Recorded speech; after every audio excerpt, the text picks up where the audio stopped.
Turki itu salah satu negara menurut saya layak untuk dijadikan acuan sih buat perkembangan dunia medik ya. Jadi kalau mau belajar medical tourism ya ke Turki, bukan ke Korea. Anda pengen nggak? Saya nggak pengen dok. Jangan kerjain. Ya. Dokter Tompi Kalau ngomong Anda nggak gitu pengen, waktu jangan itu. kerjain. Kalau Anda pengen, terus keluarganya dukung, kerjain. Anda pengen keluarga nggak dukung, kerjain. Pokoknya dari pokoknya diri orangnya. sendiri. Yes. Saya tuh dari zaman SD, SMP, SMA saya senangnya berkesenian sebenarnya. Lulus SMA, saya ngomong ke ibu saya almarhum, saya pengen masuk IKJ.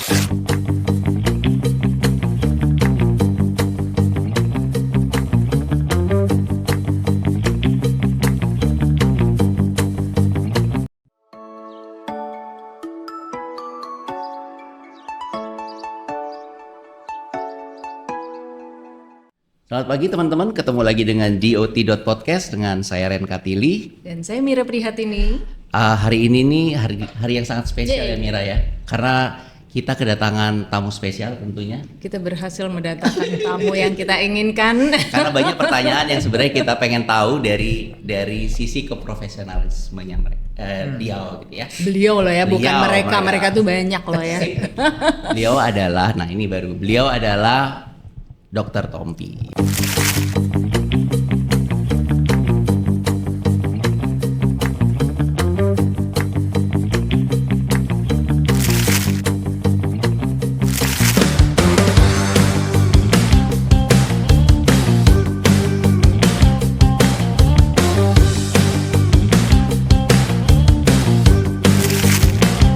Dr. Teuku Adi Fitrian yang biasa kita kenal dengan panggilan Dr. Tompi sudah lama malang melintang di dunia yang berbeda. Di salah satu sisi Dr. Tompi bergelut dan fokus di dunia medis. Tapi di sisi lain Dr. Tompi juga aktif bergelut di dunia seni sebagai penyanyi. Apakah dua dunia tersebut memang sangat berseberangan? Ternyata tidak loh. Di sini Dr. Tompi yang biasa jujur dengan pasiennya menjelaskan dengan gamblang di mana relasinya antara dua dunia berbeda yang selama ini dia geluti. Kita simak yuk di .podcast Benda Design Hub dengan idola para perempuan. Laki-laki juga loh. Yeay. Thank you waktunya Mas. Sama-sama. Ya, Aduh. Seneng banget. Sampai gue tuh agak grogi ya episode kali ini teman-teman. Lu grogi kenapa? Karena banyak yang pengen gue tanya sih, terutama mengenai karena klien gue ibu-ibu mas. Iya. Ibu-ibu hampir 90% lah. Jadi kan Klien itu kan dia ya, Mas, ya, klien bukan gue. klien Kalau lu dia yang- bapak-bapak malah. Jadi emang kita punya market yang berbeda gitu loh mas. Jadi gue paham pasti ini market lo juga kan mas ya. Gue manggilnya mas dokter. Bebas ya. bebas. Tapi biasanya orang sekarang semua panggilnya dokter Iya, ya. kayak lebih praktis ya dok. Iya gitu. Ya. Mungkin langsung ya salah satu-satunya lagi kayaknya menurut gue di dunia entertainment dokter spesialis bedah plastik yang juga penyanyi. Lu doang ya mas? Mungkin yang serius kali ya. Serius ya. Maksudnya banyak kok dokter bedah plastik yang seneng berkesenian gitu. Oh, iya? Misalnya musik, lukis, sering jago banget lukis. Oh iya. Gitu. Cuma tapi nggak profesional gitu. Misalnya nggak terjun di bisnisnya. Cuman hobi. Gitu. Dan ini lo udah mulai masuk ke ke bedah plastik ini di awal karir ya? Dari awal ya. Sudah ya udah. Misalnya dari awal dokter umum lulus, terus mulai bikin album sambil sekolah bedah plastik. Tapi gue tuh dari awal tuh udah taunya sih dokter Tompi. Dulu belum pakai dokter ya, jadi Iya. Tompi itu adalah seorang penyanyi. Iya kan? Betul. Oh ternyata dia dokter. Udah branding itu oh melekat ternyata di tengah-tengah Iya, sih harusnya. ahli kecantikan. Nah, Gitu. disitulah mulai ketika gue ngobrol sama klien-klien gue yang cewek-cewek gitu kan, ada juga yang operasi gitu kan, dia keluar negeri gitu kan, baru tuh soalnya gue harus tahu tuh mas soal yang hal-hal yang sifatnya gitu ya untuk nyambung ngobrolan sama klien gue itu biar gitu. connect ya. Biar connect. Berarti emang klien-klien dokter Tompi sendiri banyak gitu. Mostly ya, kayaknya 85% ya. 85% tuh perempuan deh. Tapi sebenarnya bapak-bapak bukan bapak-bapak aja ya, Mas. laki-laki. Kalau sekarang udah udah mulai ini nggak Sekarang sih? mulai banyak terutama tanam rambut ya. Oh. Kalau cowok tuh biasanya tanam rambut, kantong mata sama gedein penis. Bisa. Masih ya? Masih ada ya. Maksud gue masih ada orang berpikiran begitu Masih ya? ada. Itu penting itu. Penting itu. Ya, jangan rumah doang digedein. Bukan rumah doang yang harus digedein ya, Nggak Bang. ada artinya rumah gede kalau penisnya kecil sih. Exactly. Oh gitu ya? Oke. Berarti itu bisa dilakukan di Bisa. tempat apa namanya Beautiful. Beautiful itu berarti memang segala macam yang Ya kita sebenarnya klinik bedah plastik dan klinik non surgical juga buat perawatan ya.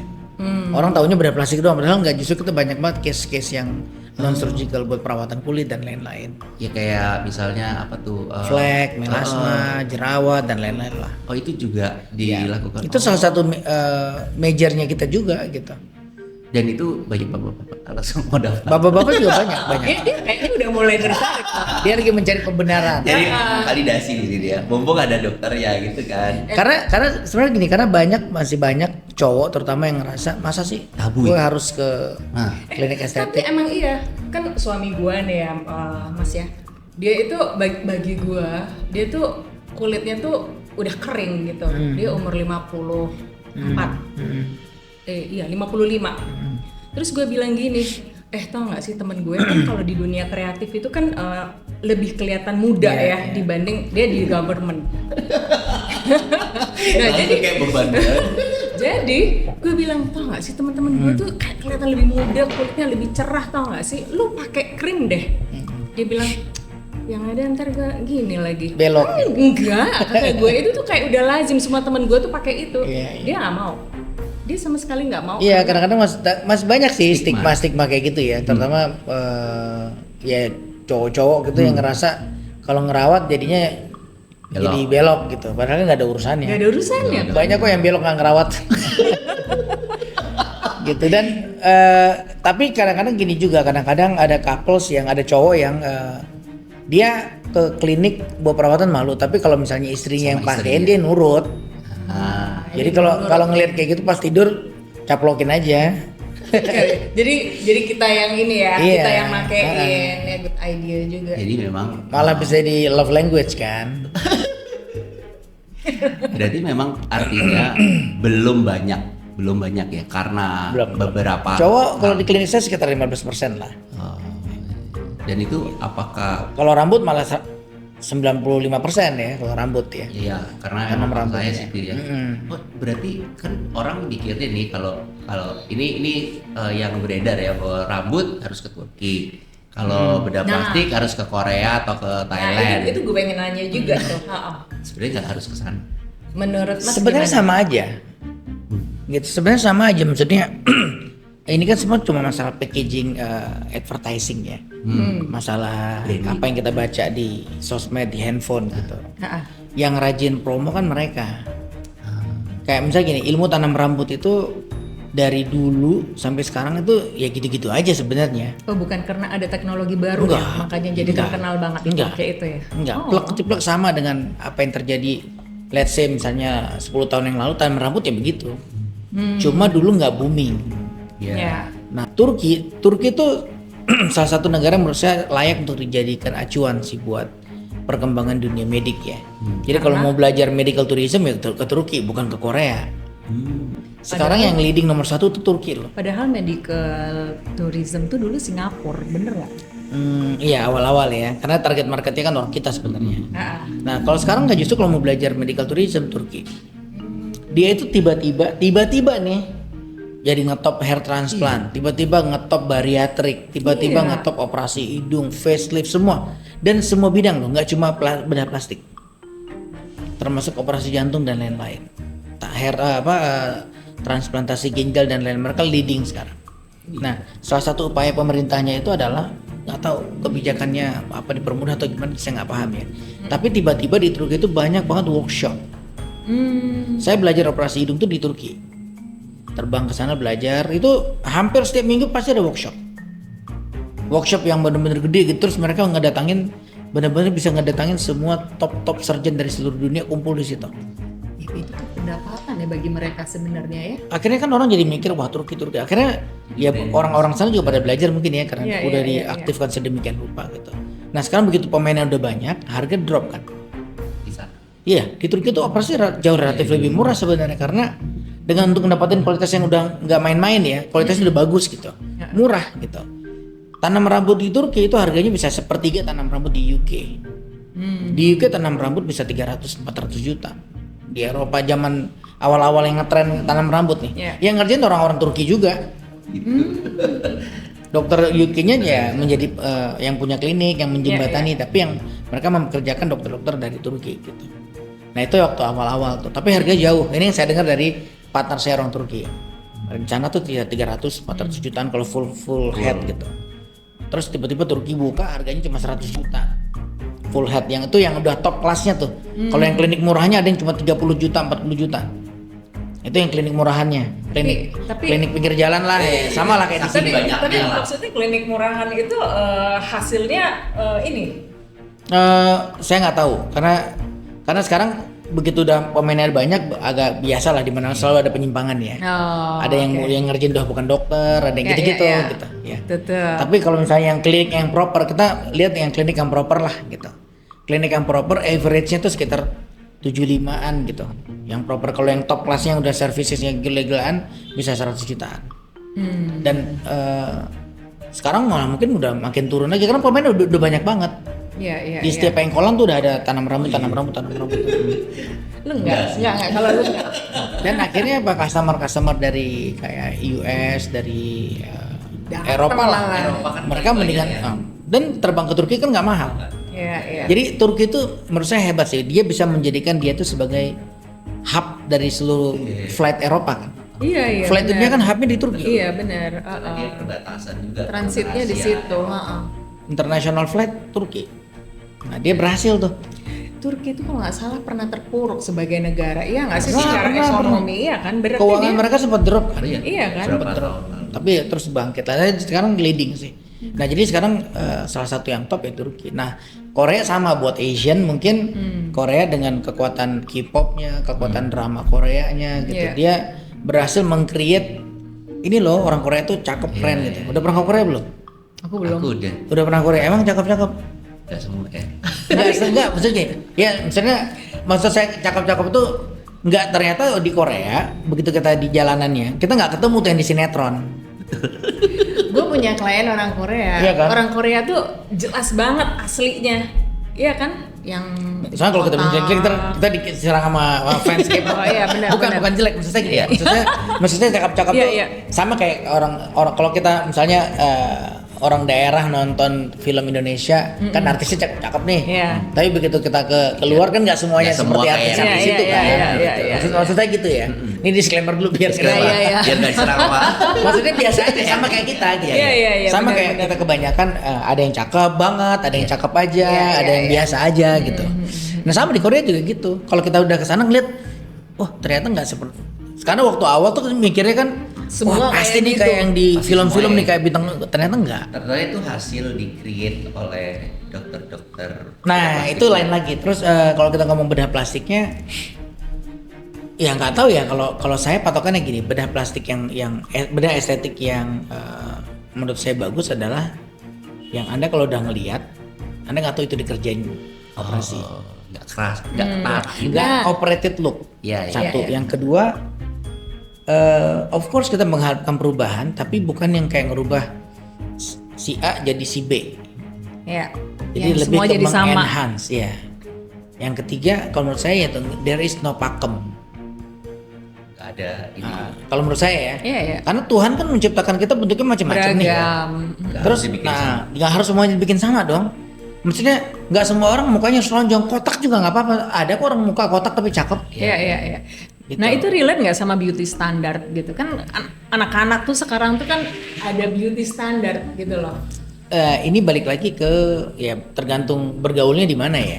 Tergantung yang dibacanya apa gitu. Nah itu tadi kalau yang menganut ke arah K-pop, memang kalau saya lihat kalau di Korea bukan K-pop secara lahat. Kalau ke Korea ya itu mereka tuh senang. Saya lihat teman-teman saya di sana itu mereka sangat sangat penggaris orangnya. Penggaris. Apa-apa diukur. Terukur. Jadi mereka udah punya pakem tuh jarak mata itu harusnya berapa kiri senti. kanan sama jarak ini berapa senti, rahang itu estetiknya berapa, sudutnya kemiringannya berapa gitu. Jadi no matter what Anda datang bentuknya kayak apa datangnya, dia akan bawa ke template itu. Sehingga hasil akhirnya apa akan ke arah sana gitu. Kalau saya sendiri menganut agak beda ya. Oh dokter Tommy nggak gitu? Enggak, saya nggak gitu. Saya lebih ke ngerasain aja gitu. Gimana tuh? Ya lihat muka orang, ini bagusnya diapain ya. Ah gitu. Jadi udah kayak ngelukis aja gitu. Kayak ngedesain aja. Sebenarnya kan yang benar begini nggak sih menurut gue ya? Kayak ngedesain Balik aja lagi ya. balik lagi ke circle-nya. Circle-nya. Referensi yang dipakai apa. Kita nggak bisa bilang benar salah juga kan. Iya. Karena ternyata yang dilakukan begitu ada juga kok yang cakep gitu. Iya, Cakep cuma jadi seragam gitu. Nah kalau saya nganutnya ya itu tadi, nggak harus semuanya lonjong-lonjong kok, nggak harus semuanya kayak telur gitu, nggak harus begitu gitu. Kotak pun kadang-kadang cakep kok gitu. Lu tau gak sih? Jadi masih ingat nggak? Gue tuh ngajak anak gue ke dokter Tompi, ya kan? Jadi dia tuh kan cabi, ya kan? Nah, gue tuh seneng ngeliat cewek yang tulang pipinya tinggi gitu kan. Nah, gue itu ketemu sama waktu sebelumnya itu, dia tuh cerita kalau anaknya itu kado ulang tahunnya tuh Buang pipi. buang pipi, buka vet. Ya, istilahnya gitu ya. Bukan veteran. Jadi, oh itu bisa ya gitu. Gue ajak dong ke dia. Dia nanya gitu kan, ngapain mah? Ayo ikutan.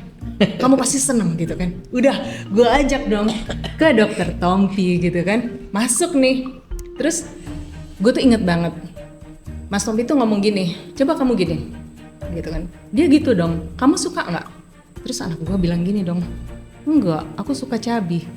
Iya, standar Kebayang nggak sih? beda-beda. Yang ada dia nyindir gue loh, kamu nggak usah ya ikut apa kata sekeliling kamu, mama kamu. Circle-nya justru ibunya yang bikin Tapi gini ya, ini salah satu hal yang kadang-kadang kita lupa gitu. Standar begitu orang ngaca, yang dilihat kan dirinya sendiri kan, bukan orang lain gitu. Even itu orang tua kita loh. Kadang-kadang saya tuh sering banget dapat pasien yang istri datang pengen dioperasi, tapi bukan dia yang pengen, suami yang pengen. Terus saya tanya, Anda pengen nggak? Saya nggak pengen dok, jangan kerjain. Dokter Tompi Kalau tuh Anda ngomong nggak gitu pengen, waktu jangan itu. kerjain. Kalau Anda pengen, terus keluarganya dukung, kerjain. Anda pengen keluarga nggak dukung, kerjain. kerjain. Pokoknya dari pokoknya diri orangnya. sendiri. Yes. Jadi pertama tuh how you respect yourself dulu. Kalau lo nggak pengen ngapain? Karena nanti misalnya hasilnya nggak suka, Tuh. ada komplikasi. Let's say sama lah kayak Anda bangun bangunan. Iya. Targetnya 3 bulan jadi molor 3 tahun. It happens kan? Gitu. Tapi karena kita yang punya udah jadi tapi nggak suka, bongkar lagi deh. Tapi karena Anda pengen kan? Sama badan juga gitu. Kalau pasiennya nggak pengen, begitu nanti sembuhnya ada yang ngilu dikit lah, itu jadi ngerempet kemana-mana. Tuh kan aku udah bilang aku nggak pengen. Jadi capek kan? Iya. Ibunya yang disalahin aja gitu. Ya jadi makanya kalau aku sih semua pasien saya tuh pasti begitu. Aku pernah lihat sih salah satu yang diposting sama Dr. Tompi. Ada satu cewek itu nggak kelihatan. Dia kayaknya cuma operasi hidung sama dagu. Itu gue tuh ngeliat ya, oh proporsi ya. Kan kalau kita desain ini kan bisa lihat yang proporsional kan di muka gitu. Nah kaget ketika aslinya gitu. Beda. Bisa segini. Beda sih enggak, tapi orangnya hampir mirip. Tapi sama kayak A better version aja. better version. Jadi kayak hidungnya lebih proporsi ukurannya gitu. Mungkin ya gitu ya. Sebenarnya mungkin saya rasa sama kayak di dunia desain sih mas. Harusnya. Apa ya? Kan kalau waktu anda belajar kan pasti ada skill kan. Iya. Skillnya begini, idealnya begini. Meja tuh segini Iya, segini. iya, Gitu. betul. Tapi once you decide berkarya, nggak harus begitu kan?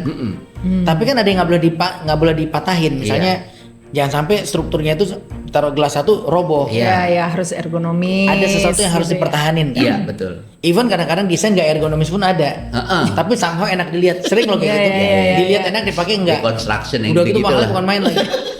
Ada itu Itu banyak tuh. banyak. Ya itu udah ke ego seorang arsitek atau desainer Iya. bermain kadang-kadang. Iya. Atau yang overdo kan. Kayak kalau nggak tahu, kalau saya sih senang desain yang jangan terlalu kayak berusaha keras pengen kelihatan di desain gitu. Benar. Ya kan ini kayak dia tuh kayak mengeluarkan semua kemampuannya supaya kelihatan ini udah desain loh. Gitu. Kalau saya sih seperlunya aja. Kadang-kadang nggak diapa-apain itu bagian dari desain.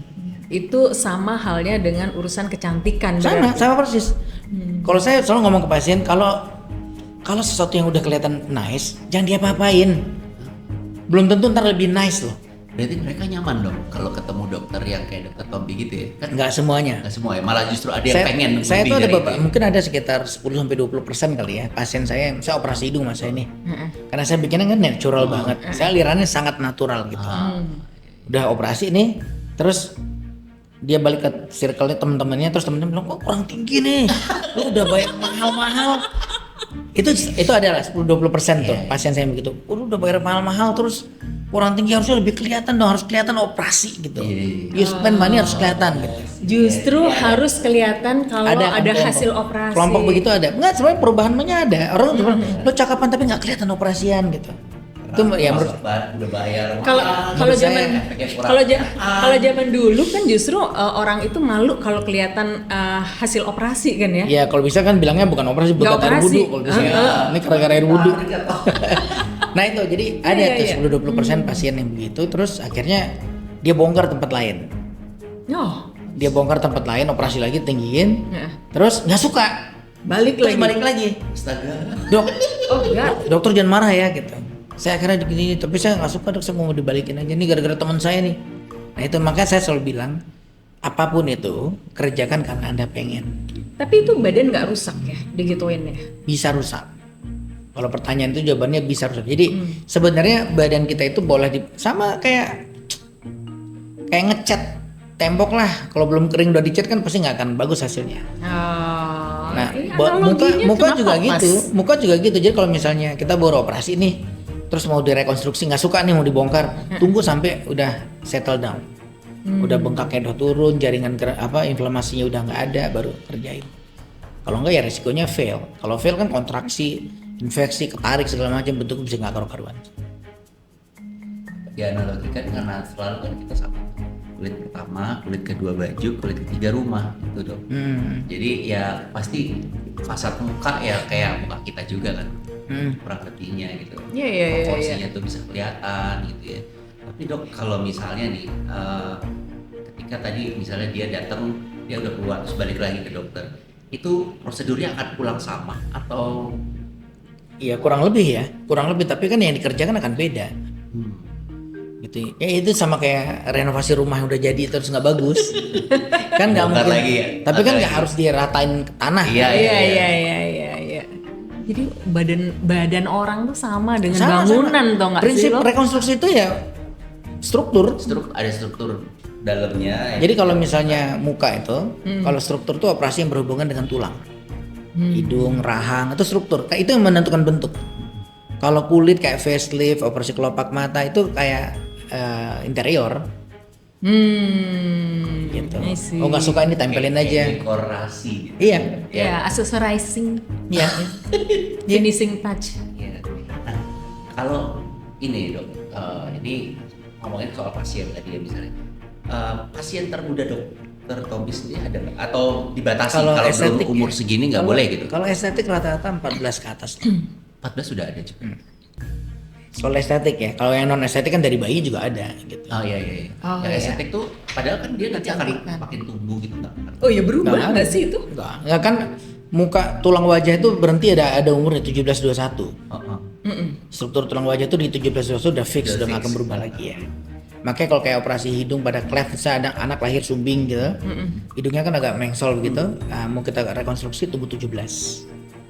Oh, Karena kalau sebelum supaya itu nggak fix. berubah lagi. Ya supaya nggak terlalu banyak perubahan gitu. Iya. Kalau zaman dulu ya, anak-anak cewek terutama ya baru lulus, biasanya mereka tuh nabung tuh pengen beli rumah, pengen beli mobil. Sekarang tuh ya gue lihat nih Mas ya, mereka tuh nabung buat bisa operasi.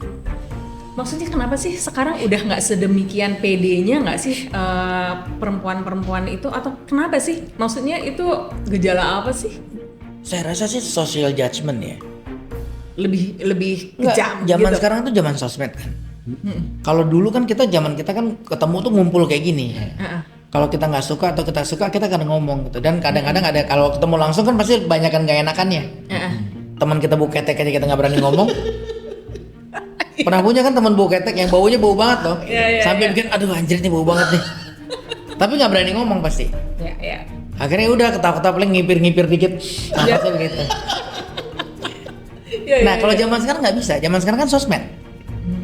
Dia posting, orang nggak kenal tuh bisa ngejudge-nya udah kayak orang tuanya gitu. Betul. Jelek banget nih orang mukanya, bisa begitu kan? Nggak ada remnya, sekarang udah nggak ada barrier, orang bisa very direct. Sehingga itu yang membuat orang, Insecure. orang akan jadi insecure, akan jadi nggak mau. Anak-anakku nih SD, SMP, Cewek cowok. satu cewek satu cowok, ya. Sama yang paling gede yang SMA juga sama.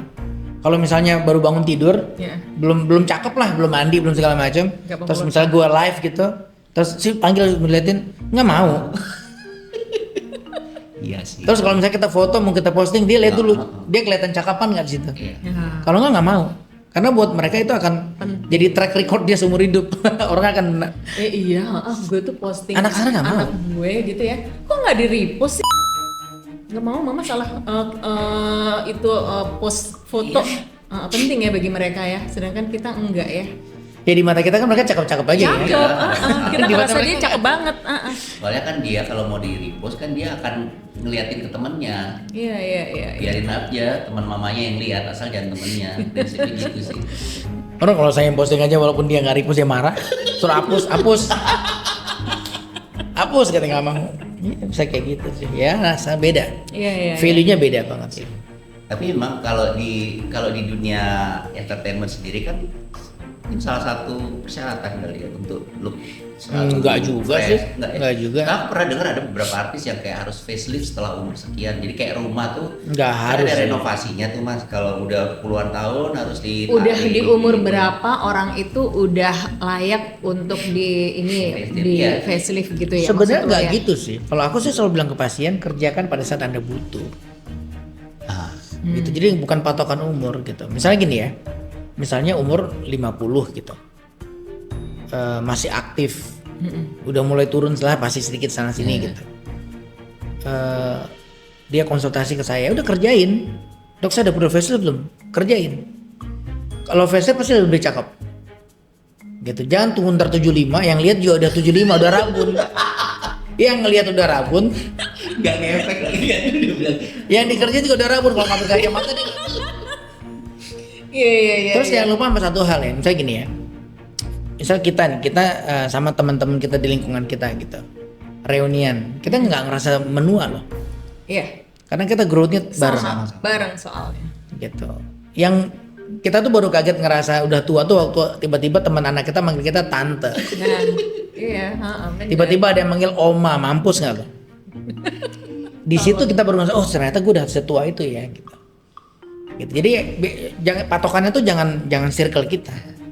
Tapi ya kadang-kadang bener nggak sih? Jadi itu tuh harus di-treat dalam jangka waktu tertentu. Jadi misalnya gini ya, Mir, lu tuh harus sudah mulai tarik nih gitu kan? Nggak ada istilah harus. Terus ada yang ngomong gini, tapi kalau lu udah tarik 4 bulan sekali lu harus tarik terus Mir. Itu ketahuan yang ngomong kurang jauh men. Enggak. Circle-nya kurang jauh. Enggak ya? Enggak. Misalnya operasi ya. Kalau misalnya operasi ya udah. Operasi itu kan cuma narik mundur sebenarnya. Jadi misalnya sekarang ini udah mulai agak turun nih, dikencengin gitu. Nanti kan kita by aging akan tua lagi kan. Misalnya 5 tahun lagi nanti udah mulai turun lagi. Nah, ibaratnya gini nih, kalau Anda udah biasa cakep, giliran nggak cakep pasti akan tersiksa. Nah, itu maksudnya kali enggak sih? Nah, tapi itu sama aja kayak Anda punya rumah, kalau udah biasa bersih giliran kotor Iya. sama. Udah biasa keteknya nggak bau, giliran bau pasti. Ya, misalnya kadang-kadang kita keringetan gitu, sama lupa pakai deodoran misalnya gitu, terus gelisah. Tapi dari luar tuh shit, kita juga ngerasa aduh kayak bau nggak enak, asem nih. Tapi di tengah-tengah meeting, kebayang nggak rasanya kayak apa tuh? Tersiksa kan? Iya. Terus apa kita mau bilang deodoran bikin adiktif? Enggak kan? Ya udah kayak kebutuhan aja sama. Ya, jadi kayak ya benar. Kalau orang udah biasa nggak keurus sampai tua nggak keurus santai aja. Itu jadi istilah men-treatment diri sendiri gitu ya. Jadi ini juga kalau ngelihat artis misalnya kan udah mulai menanya, sementara kan bisa jadi dia pasarnya kan ke bawah, akhirnya compare-nya ke orang-orang yang dipanggil tadi. Misalnya dia jadi dipanggil tante kan kayak langsung tante banget nih, gua harus tetap jadi kak gitu. Jadi harus melakukan treatment itu gitu. Gue tuh melihatnya di desainer kita gitu, kayak belum pernah ada ya. Ada teman-teman yang maksudnya yang ikut Lebih ke anak-anak advertising. advertising. Kalau interior enggak. Iya, di arsitek tuh jarang. Lebih cuek. Tapi kalau anak advertising, udah panik nih, ada kerutan segala macam. Tapi, nah ini mungkin biar gampang ya, prosedurnya harusnya gimana sih dok? Kalau misalnya mau ke Dr. Tompi deh. Iya pasti konsul dulu. Nah konsul. itu, kan orang kan bisa jadi kayak cuma langsung datang langsung dioperasi, bisa jadi ya karena dia nggak tahu. Biasanya konsul dulu, datang konsul, habis konsul nanti.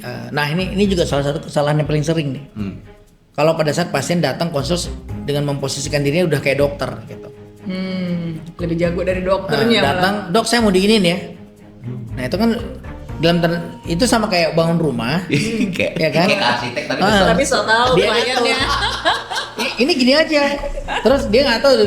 iya paham. Ngerti kan? Kita paham banget lah itu. Oh gitu ya. Sama. Oh. Jadi sebaiknya datang tuh ngasih tau masalah.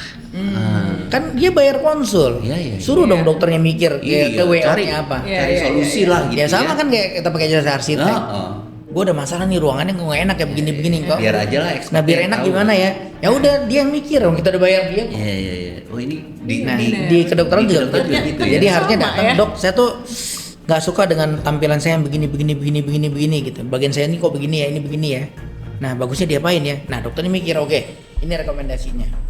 Ini yang dikerjain kira-kira ekspektasinya segini. Gitu. Jadi jangan datang, dok saya mau di laser ya. Itu muka orang di laser terus sampai akhirnya jadi flek melasma di mana-mana. Itu termasuk bagian dari bedah plastik tadi? Enggak, kita ngerjain, saya ngerjain. Juga. Gitu. Karena kan sebenarnya di bedah plastik kita belajar ilmu proses penyembuhan luka kan.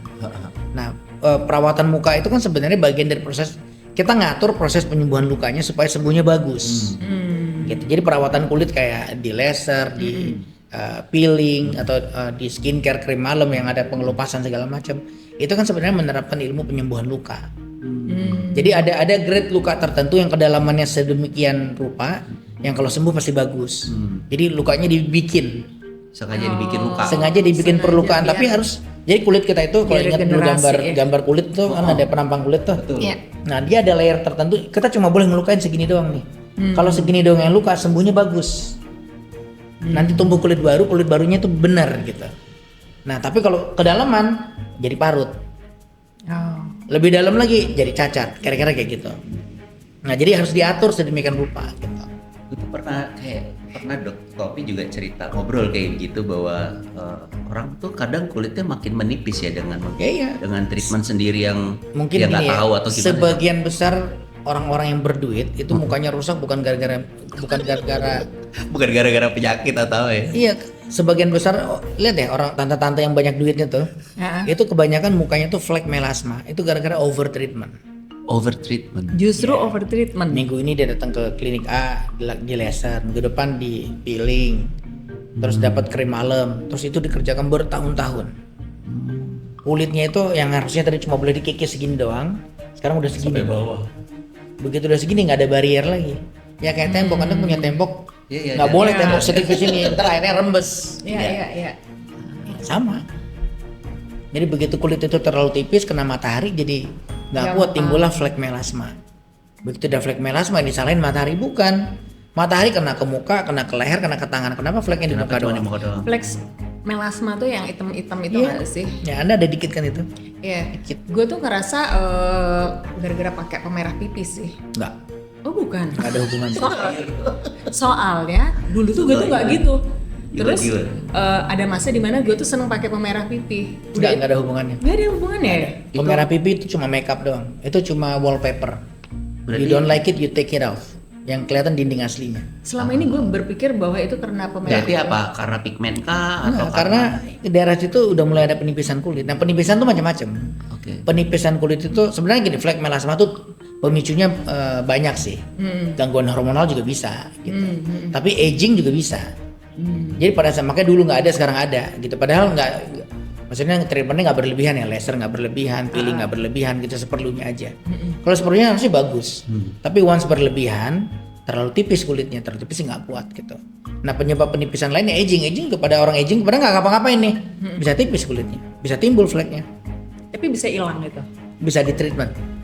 Bisa di treatment. Nah kalau di tempat saya bikin tuh protokol buat flek melasma yang nggak ada di tempat lain. Makanya biasanya pasien-pasien kita itu, Jadi kita coba. pasien-pasien kita itu pasti yang udah keliling kemana-mana yang nggak Yang nggak udah berhasil, ngerasa ya, dok ya. saya udah nggak, Udah you name capek." it, semua udah saya kerjain nggak berhasil gitu, ngeberesin Ada flek prosedur melasma yang malah makin parah. gitu kan, Terus saya dokter. bilang karena yang anda kerjain kemana-mana itu hal yang sama.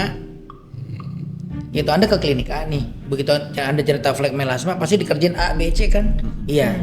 Terus mendingan sebentar. Terus masuk bulan kedua makin parah. Akhirnya anda bete sama dokternya, anda pindah ke Pindah. klinik yang Balik lain. lagi. Namanya beda tapi pekerjaannya sama.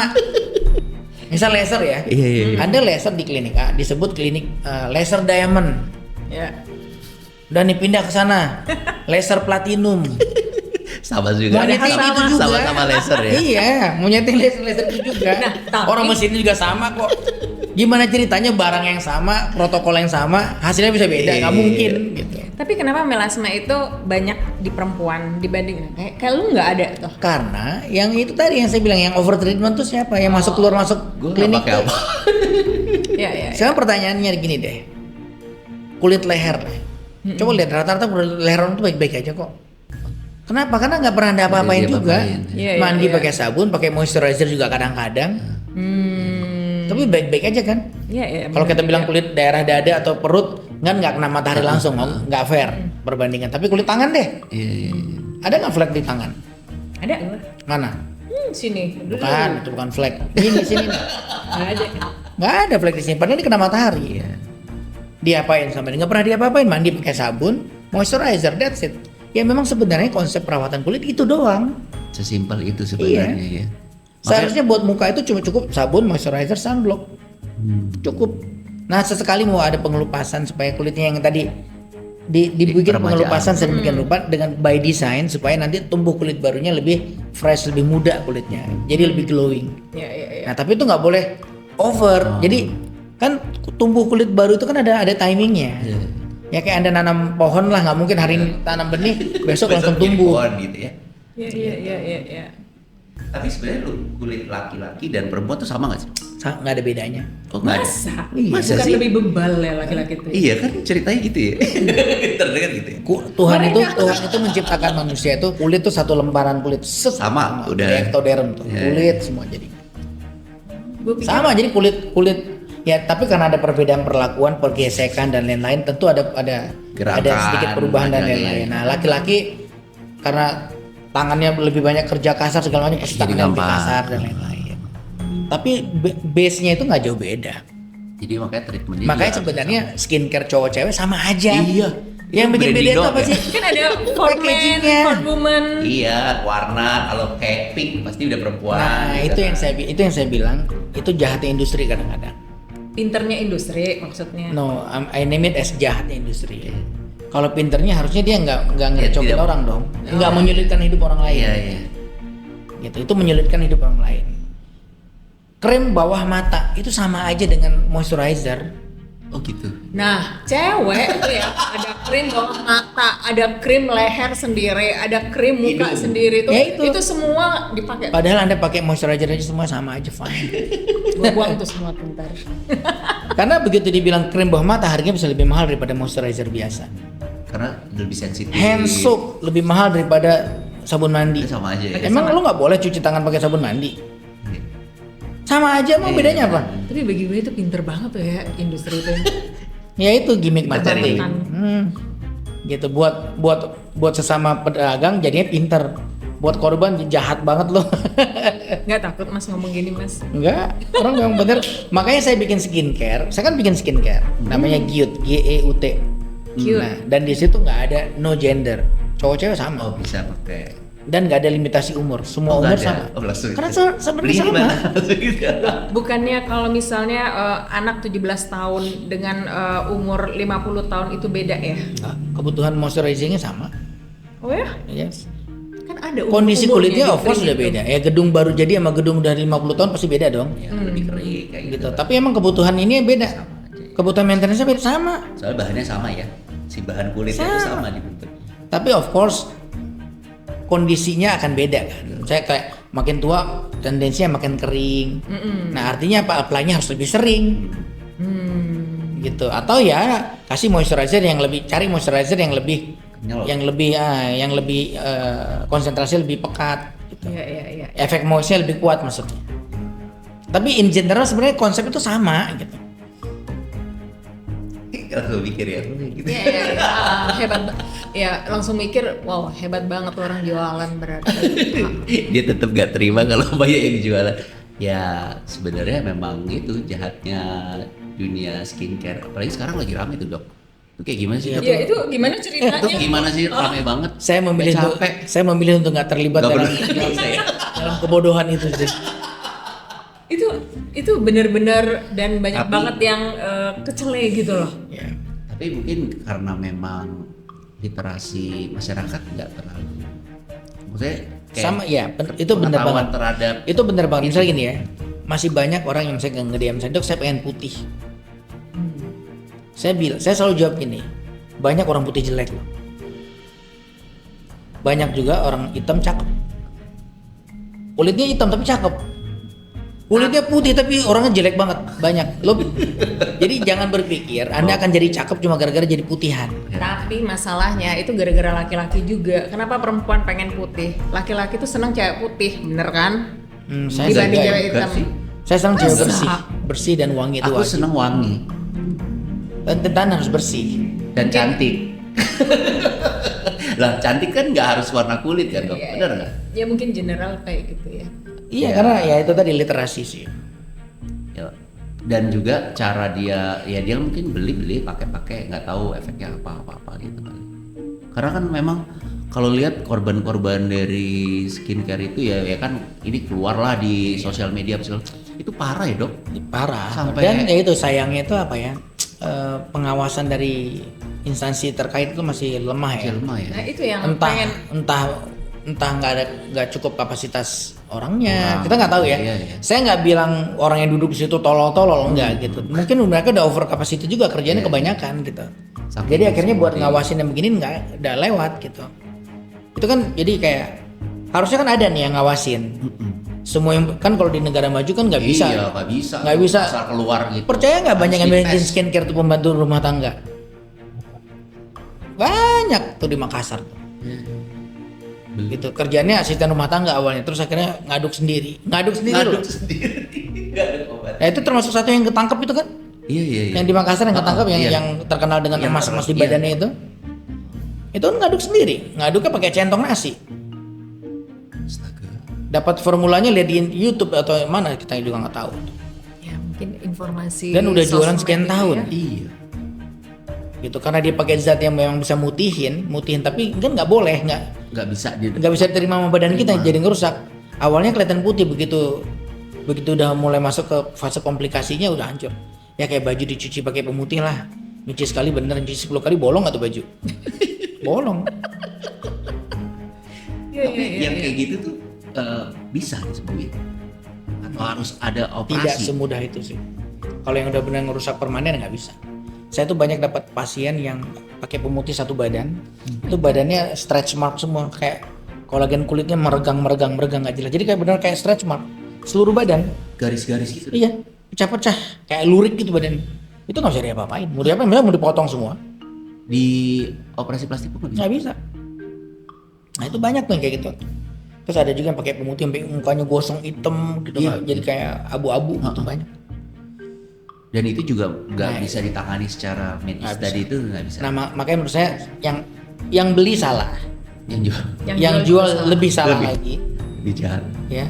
Tapi kalau kita mau nyalah-nyalahin nih, yang ngawasin negara ini juga punya andil. punya andil karena itu ada di pasaran. Harusnya Tapi kan ya, nggak boleh. Zaman dulu itu kan yang hal Ya BPOM ya dalam hal ini masukan kita buat sesuatu bapak-bapak di BPOM Iya. supaya lebih aware aja gitu. benar. Nah dulu itu kan sesuatu hal yang kayak mahal ya orang untuk perawatan muka itu. Iya. Iya nggak sih? Sedangkan sekarang itu merajalela kayak gitu tuh. Cuma ya gitu, kenapa lihatnya gini ya. Ya mereka kan bikin murah nih. Ya gimana nggak murah, orang nggak ada standarnya. Karena nggak ada Nggak perlu standar. ruang bagus, nggak perlu ruang yang benar, temperatur nggak dijaga. Yang penting aduk aja. Perkara bisa dipakai ya bisa gitu. Iya kan?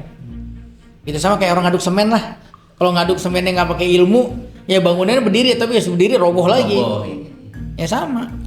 Nah sekarang tiba-tiba ada pengusaha skincare jualan skincare harganya, makanya saya suka bingung sih sama skincare yang murah banget. Ini saya bongkar dikit ya.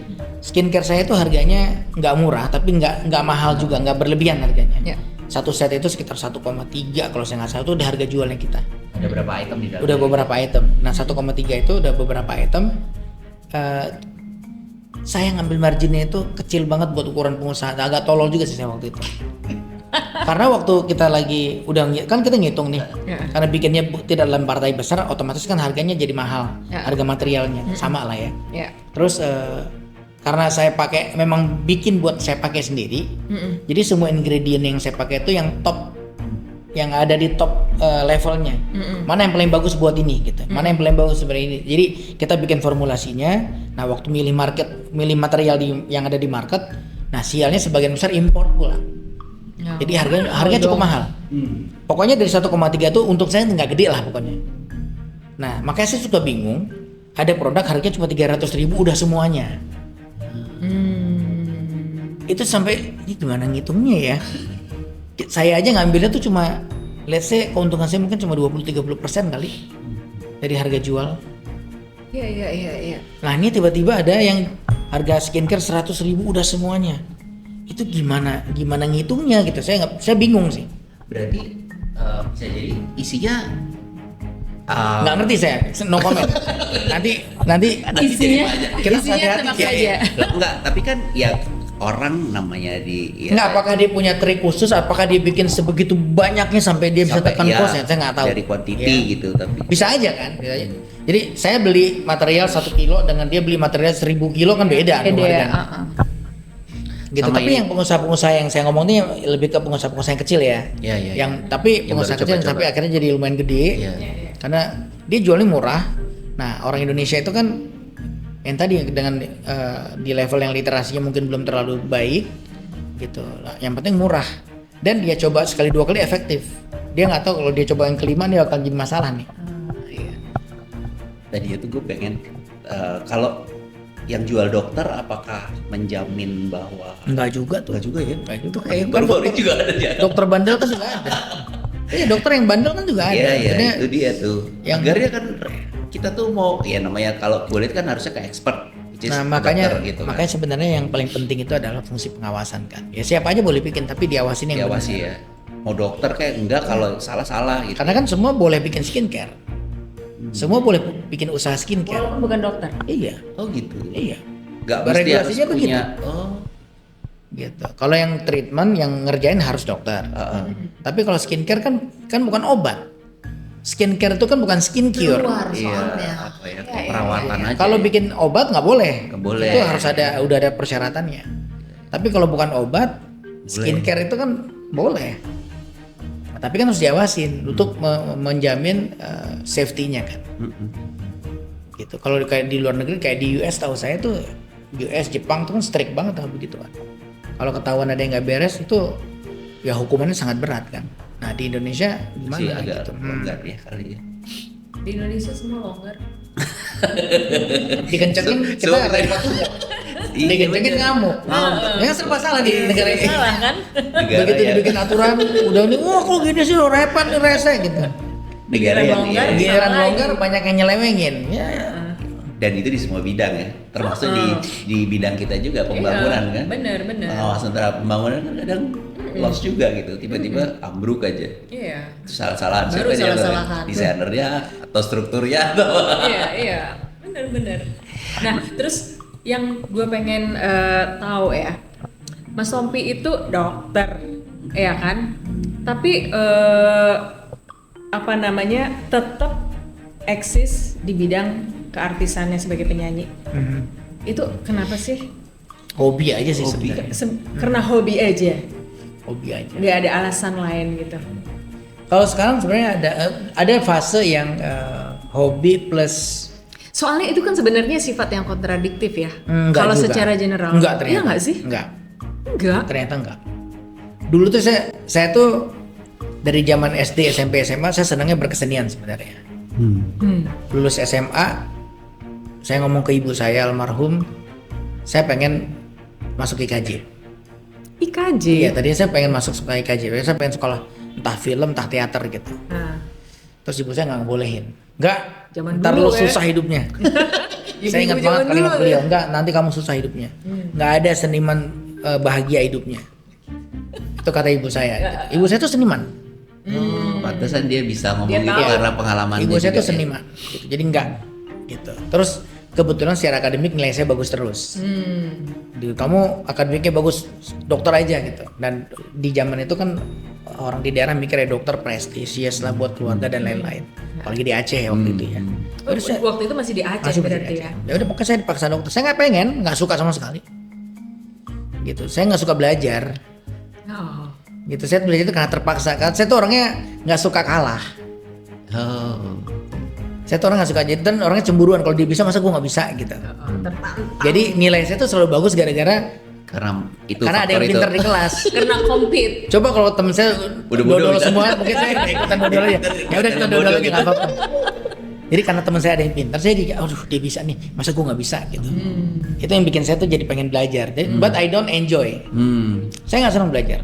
SD, SMP saya nggak senang belajar. Makanya saya selalu belajar tuh sistem kebut semalam. Besok ujian malam ini saya nggak tidur tuh, bener-bener nggak tidur. Belajar gitu sampai pagi. Itu sampai saya lulus SMA begitu. Saya baru ngerasa agak enjoy belajar tuh pas SMA sih. Oh. Waktu SMA saya baru ngerasa oh ternyata belajar tuh menyenangkan. Itu momen saya senang math, fisik sama kemis. Itu baru SMA. SMA. Karena dapat guru yang somehow bisa membuat saya ngerasa oh ternyata math itu menyenangkan loh. Fisik itu menyenangkan. Pokoknya SMA saya top lah pokoknya. SMA saya tuh berhasil ngerubah hidup saya pokoknya. Depend on teacher juga berarti Yes. ya. Gitu tuh zaman saya SMA tuh. Akhirnya saya senang belajar. Udah situ saya baru mulai ngerasa jadi punya goal gitu. Tapi tetap belum pengen jadi dokter ya. Masih senangnya berkesenian. Saya baca puisi, teater zaman SMA tuh saya lebih senang begituan. Nah begitu UMPTN dipaksa sama ibu saya udah kedokteran. Ya udah deh, somehow ke linker itu FKUI. Pilihan pertama saya FKUI, pilihan kedua saya ITB waktu itu. Oh. Saya ITB ngambil apa ya? Teknik metalurgi fisika kalau saya nggak salah. Tuh, beda banget tuh. Jauh banget. Satunya medicine. Itu juga saya satunya- nggak ngerti apaan sih sebenarnya. Ya, soalnya kan zaman dulu deh. Nggak ngerti juga ini mau jadi apa sih. Kalau saya sampai kepilih jadi lulus di metalurgi fisika, asli gue nggak tahu jadi apa. Nggak kebayang waktu bidangnya itu apa, cuma asal oh bisa ke ini, ya udahlah ini aja deh gitu. Gitu. Jadi waktu itu saya ngambilnya itu, terus SCT Telkom saya juga ngambil di teknik informatika. Terus keterima juga. Oh. Informatika SCT Telkom saya keterima, terus di UMPTN saya keterima di FKUI. Pilihan pertama saya waktu itu. Ya udah, masuk ke Jalanin. FKUI. Nah, waktu awal saya mikir aduh ini kan terpaksa karena nyokap kan. Karena saya ngerasa kayak Anda bilang tadi, ini kan berbeda banget nih. Satu otak kanan, satu otak kiri. Nah gitu. itu maksudnya. Nah, ternyata di perjalanan saya baru ngelihat ada semuanya itu ada titik temu gitu. Saya baru sadar proses saya belajar tuh beda dengan teman-teman saya yang eksak. Teman-teman saya yang eksak tuh mereka baca, mereka tulis bikin rangkuman, dia memorize, udah diingat. Kalau saya nggak bisa. Jadi? Saya tuh semua harus saya analogin. Jadi prosesnya kayak proses kreatif. Proses belajar saya itu proses kreatif. Saya nggak bisa tuh baca buku ngafalin, nggak bakal lengket. Jadi harus saya nyanyiin. Jadi dulu saya punya ada alat rekam satu, udah kerjaan saya semua buku tuh saya nyanyiin aja. Saya nyanyiin, saya baca, saya nyanyiin, pokoknya ngarang aja udah. Nanti di sepanjang jalan saya pakai, makanya orang yang kenal saya dari zaman dulu pasti si Tompi itu earphone kemana-mana tuh. Yang saya dengerin suara saya lagi nyanyi. Padahal ngafal Yang ya. saya nyanyiin tuh lagu buku yang besok mau ujian kira-kira kayak gitu. Wow. Jadi begitu ujian, Wow. kayaknya saya pernah denger nih, udah jawabannya ini. Gitu. Terus kalau saya bikin, kalau saya bikin rangkuman, saya bikin rangkuman. Jadi saya dari dulu terbiasa memilah mana yang saya harus tahu, mana yang saya cukup sekedar tahu. Gitu. Prioritas. Ya. Jadi kalau misalnya ujian itu saya cuma baca yang udah saya buku yang kedokteran tebel-tebel kan. Iya, oh. Saya cuma punya 2-3 lembar doang yang saya rangkum. Itu yang saya harus tahu pokoknya. Dan biasanya ujian tuh nggak pernah jauh dari situ. Pokoknya kalau baca yang itu minimal nilai saya 7 lah. Gitu, nggak akan hair 7 tuh udah pasti di tangan tuh. Tapi nggak mungkin A. Nah dari awal saya udah waktu saya kuliah kedokteran, saya nggak mau jadi excellent student kok. Goal saya bukan, karena saya pengen ngerjain banyak hal gitu, dan which saya gak enjoy juga waktu itu di awal-awal. Pokoknya 7 aja, pokoknya jangan hair, jangan sampai malu-maluin gitu. Hair. Iya, zaman dulu kan Kebayang nggak ini Angkatannya. angkatannya? Pokoknya jangan sampai hair, minimal lulus nggak C juga tapi di atas rata-rata lah Iya. gitu. Hair itu ngulang ya. Ya udah. Jadi akhirnya apa? Akhirnya ada, karena rangkuman saya itu cukup efektif. Itu teman-teman, beberapa teman-teman circle saya belajar itu kalau malam ujian tuh nungguin saya bikin itu. di kopi. Iya, pada ngopi. Tom udah bikin belum? Belum jadi. Mereka nunggu tuh sampai jam 9 malam gitu. Udah jadi nih, udah pada datang ke rumah kok kopi, udah mereka pulang pada belajar itu aja. Karena daripada dibaca buku segini ini kan. Tapi kalau mau dapat A ya lo baca segini. Iya, Saya nggak butuh A, saya Cuma bilang. lulus doang yang penting ya. Gitu. Yang penting nanti waktu saya megang pasien, kalau saya lupa saya tahu cari di mana. Kan saya nggak perlu ingat semuanya. Saya cukup tahu apa yang saya harus tahu. Jadi hidup saya lebih ringan gitu. Jadi Mas Tompi itu tahu gimana memanage sesuatu yang untuk dirinya. Iya. Iya. Iya kan? Sesuai kapasitasnya juga kan dia. Maksudnya ini kayak ini Mengenal nggak diri, perlu. berarti kan gitu ya. Ya kurang lebih gitu sih. Makanya Kurang bisa lebih gitu. jalan. Karena Nah, terus memang- sampai akhirnya saya masuk bedah plastik itu gara-gara kan sampai lulus dokter umum kan belum ketemu tuh. Ya. Saya belum ketemu. Ini jiwa berkesenian saya bisa saya terapin kemana sih gitu. Gitu. Cuma saya udah mulai tahu pola belajarnya, oh kira-kira kayak gini lah. Gitu. Saya udah bisa nerapin jiwa berkesenian saya untuk belajar, at least buat lulus gitu ya. Makanya saya lulus on time tuh dokter umum. Terus lulus masuk bedah plastik nih. Kenapa tuh milik bedah plastik? Waktu itu saya mikirnya ya mungkin paling banyak, karena tesnya ada tes menggambar. Oh, di bedah plastik itu. Ah. Oh. Jadi waktu saya lulus ya, 2 pilihannya waktu itu, mau ngambil objin atau bedah plastik. Pilihan pertama saya objin, pilihan kedua saya bedah plastik. Nah bedah plastik saya mikirnya kan ini pasti ya ada estetiknya, pasti ada berkeseniannya dong gitu. Oh gitu. Dan saya senang bedah. Saya senang waktu selama saya dokter umum, saya senang tuh kalau ada Gunting-gunting. tindakan nyunat, buang benjolan gitu-gitu, saya senang. Dokter umum kan boleh ngerjain. Saya senang tuh buang teror. Pokoknya yang berhubungan dengan main-main pisau, jaga IBD, saya senang gitu. Belum mikir ke arah estetik, belum ngerti hidung mancung dan lain-lain tuh. Baru tahu buang benjolan, nyunat dan lain-lain gitu ya. Jadi saya pikir ya bedah plastik deh kayaknya seru. Terus waktu jaga malam ngeliat senior bedah plastik kerja kok kayak keren ya. Cara dia kerja tuh kayak keren gitu. Beda, delicate kerjanya tuh, ngejahitnya beda gitu. Bedah plastik aja deh. Cuma waktu itu ada 2 pilihan, objin atau bedah plastik. Sahabat saya masuk objin. Saya nanya sama dia, lu belajar apa, Dik? Si Ade namanya. Dia masuk objin. Dia lihat, lu ngapain, dia lagi baca nih. Bahan bacaan banyak banget. Wah, nggak jadi deh gua. Jadi saya drop tuh cita-cita menjadi objin gara-gara bahan bacaannya kebanyakan. Karena saya tahu diri saya nggak bakal enjoy hidupnya. Saya tuh senang baca buku yang banyak gambar. Buku bergambar. Visual. Ada anak kedokteran kayak gitu ya. Terus Buku tuh bergambar, lihat skema gitu, lihat video gitu. Itu buat saya tuh lebih menyenangkan daripada bacain teks gitu. ya. Nah, objin tuh teks. Waduh, mampus deh, saya nggak bisa. Batal Di zaman itu ya yang saya tahu ya. Akhirnya udah saya drop, nggak jadi. Nggak jadi deh. Gue batal deh. Padahal sini udah bulat nih objin gitu. Akhirnya udah bulat, udah bedah plastik. Bedah plastik tuh bukunya nggak banyak. Nggak banyak yang harus dibaca gitu. Gitu. Bukunya nggak banyak, ada buku wajibnya tapi nggak banyak lah. Saya coba baca nggak ngerti juga kan. Pas ujian ditanyain, kamu baca apa aja? Kan ujian wawancara nih. Apa yang udah kamu baca untuk mempersiapkan dirimu masuk bedah plastik? Saya kasih tahu buku ini. Paham nggak? Enggak, saya bilang gitu. Diterima gara-gara saya jujur katanya. Terus ngapain kamu sih? Karena nggak paham makanya saya pengen sekolah, saya bilang gitu. Gitu nggak paham baca, nggak paham, nggak ngerti gitu kan, masih belum nyampe gitu, penalarannya. Ya udah, baru begitu masuk bedah plastik, baru di situ saya ngelihat, oh ternyata tuh baru saya nyadarin gitu ya. Kalau lo punya bakat di bidang berkesenian, lo nggak harus jadi seniman. Dulu kan mikirnya gitu kan. Iya. Senang musik lo harus jadi musisi. Jadi pemusik. Ternyata enggak. Di semua bidang pekerjaan tuh ada berseberangannya. Gitu. Saya senang berkesenian. Apapun, ngelukis saya senang, semua saya senang gitu. Terus tapi saya jadi dokter bedah plastik karena waktu saya nerapin ilmu bedah plastik, ilmu motong. License bedah itu kan license buat motongnya. buat motong orang kan. Iya, iya, iya, Nah, iya. itu motong itu kan sama kayak saya motong layangan sebenarnya. Motong kertas dan Iya, lain-lain. iya, Cuma iya. ini kan di badan orang nih. Jadi karena ini ada orangnya, benda hidup, lo harus belajar cara motongnya supaya jangan sampai bikin orang mati kan gitu kan. Iya, iya, iya. Gamblangnya kan begitu. Nah, ternyata cara motong itu kan ya udah ilmu berkesenian gitu. Makanya tadi saya bisa nerapin kalau saya ngelihat sesuatu ini harusnya dirasain gitu. Ini harusnya Pakai diginiin. feeling gitu ya, itu yang makanya Sampai ke waktu saya lumayan banyak lah ada beberapa teknik operasi yang saya kembangin based on personal experience. Akhirnya desainnya jadi gini gitu. Terus nah agak repot tuh kalau saya harus ngajarin kolega saya gitu kan. Saya, sekarang tuh Karena ada personalnya ya. enggak, waktu saya bilang lu bisa ngerasain ini enggak? Nih lu lihat nggak ada garis ini. Yang mana sih gua nggak bisa lihat? Karena memang nggak kelihatan, tapi kalau dirasain, tapi kalau mereka udah ikut saya sekian lama, oh ini yang lo maksud, dia bisa tahu. Gitu. Sama gitulah kayak ngelihat relief kontur tanah lah. ya. Gitu. Lo bisa ngerasain nggak di sini kalau kayak agak miring sedikit gitu. Nah di setiap Sampai miring ini nanti pasti akan ada begininya gitu. Nah saya setiap operasi itu saya ngerasain itu tuh, ngerasain kontur misalnya kayak mata nih. Ini nanti setelah ini pasti ketemu di bawah ini pasti ada saraf. Jadi saya nggak perlu ngafalin lagi gitu. Semua saya rasain tuh. Jadi buka bener tuh ada saraf tuh saraf itu. Ini sarafnya, ini ototnya.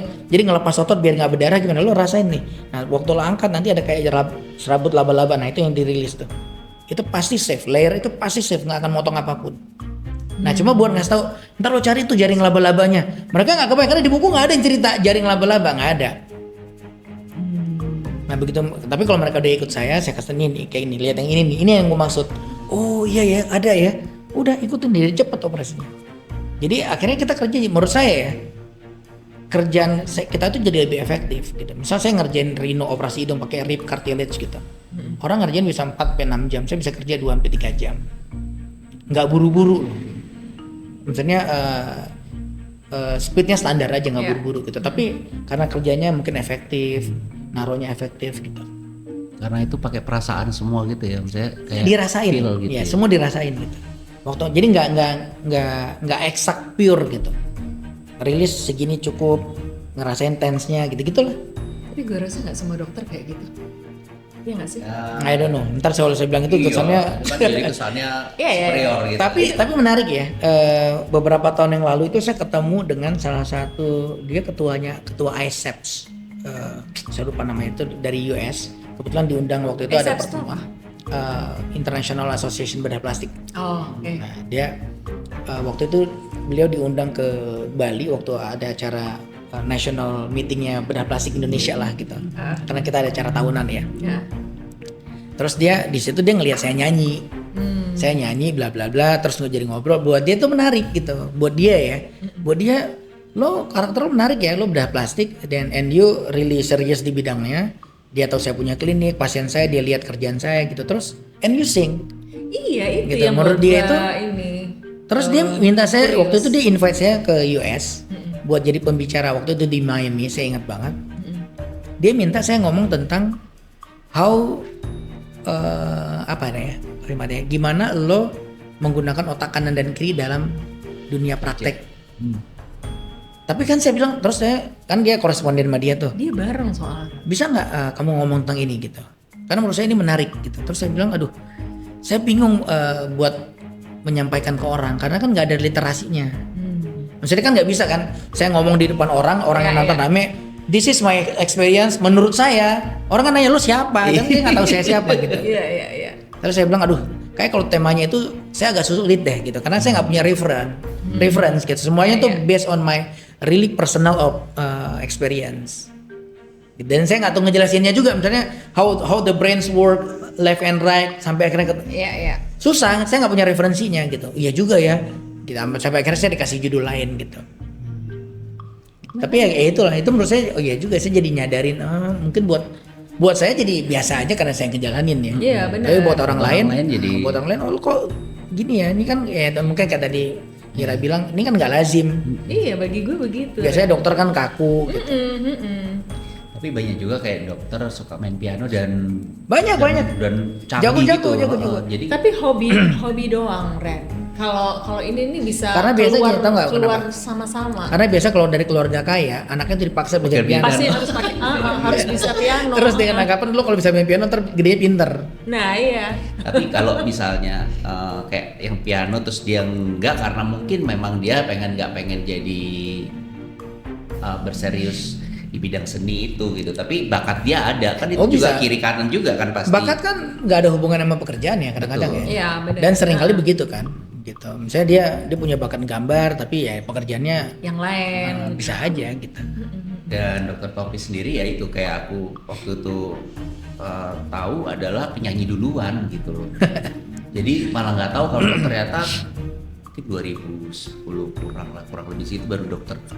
Enggak sih, Nggak dari aku masuk ke kedokteran tuh 97. 97 tambah 6 tahun berarti 2003 tuh udah lulus jadi dokter umum. happening jadi dokter Bedah plastiknya itu plastiknya. di 2003, 2004, Oke. tambah 4, sekitar 2008, 2009 lah. Iya, itu jadi mulai bedah kayak plastik. terbranding kan orang pada kaget lah yang Soalnya nggak pokoknya tahu kalau gue story-nya. inget tuh penyanyi tapi dokter itu gue ya. Karena waktu itu terkenalnya dokter bedah plastik itu ya salah klien ternyata dokter bedah plastik loh Mas Ren gitu. ya. Nah, berarti ini balik lagi ya kalau ke praktek ya terhadap dokter bedah plastik sendiri nih. Kalau misalnya tadi kan kita harus konsultasi. Ya. Ini tetap ya gue pengen tahu tetep ya, runutannya. lu pengen- Setelah konsultasi, what next Mas? Nggak biasa langsung persiapan operasi sih. Di hari itu juga atau Oh, nggak, kita punya bisa. ada beberapa hari? Bisa hari itu juga, bisa next meeting gitu. Ah. Hari itu ada beberapa prosedur yang bisa nggak perlu persiapan ribet-ribet gitu. Konsul, ngobrol, oke. Prosedurnya kecil, less bleeding, nggak perlu cek macam-macam. Karena kan pasien estetik itu mostly kan pasien yang datang sehat. Ya, bukan karena sakit. Iya kan dia Harus datang, ke UGD kalau dia gitu, datang nggak? kelihatan pucat kuning kan pasti gue suruh pulang. Berobat dulu gitu. Sehatin dulu ya Bu Iya. gitu ya. Makanya kalau pasien estetik tuh enaknya tuh sebenarnya kita nggak perlu terlalu banyak cek yang aneh-aneh sih. Gitu, kecuali pada case-case tertentu yang mencurigakan ya kan kita ada lihat ini kan ada nggak beres nih. Gitu. Baru saya suruh cek, kalau nggak mostly saya nggak suruh cek macam-macam sih. Tapi bener nggak sih kalau ke Mas Tompi tuh gini, lu datang ya, terus tuh Mas lu lihat muka gue nih sebaiknya diapain, gitu nggak sih? Iya. Ada yang gitunya. Seharusnya memang begitu. Cuma memang kalau begitu jadi banyak yang akan dikerjain kan, jadi kita jadi ya sama aja kayak orang datang ke kalian gitu. Ini bagusnya rumah saya diapain? Wah, mulai deh langsung semuanya ada. kesempatan nih. Budget tidak terbatas Nah, gitu tapi ya. kan seharusnya kan itu boleh dipertanyakan pasien, tapi berangkat dari concern dia apa. Concern saya mata nih, gue nggak suka daerah mata gue nih, bagusnya diapain ya. Jadi kita fokus di situ. Kalau dia dok, bagusnya muka saya diapain? Wah, itu mulai dari ujung ke ujung Dari kan. dahi sampai bawah. Tapi kalau pasien nanya saya kasih tahu.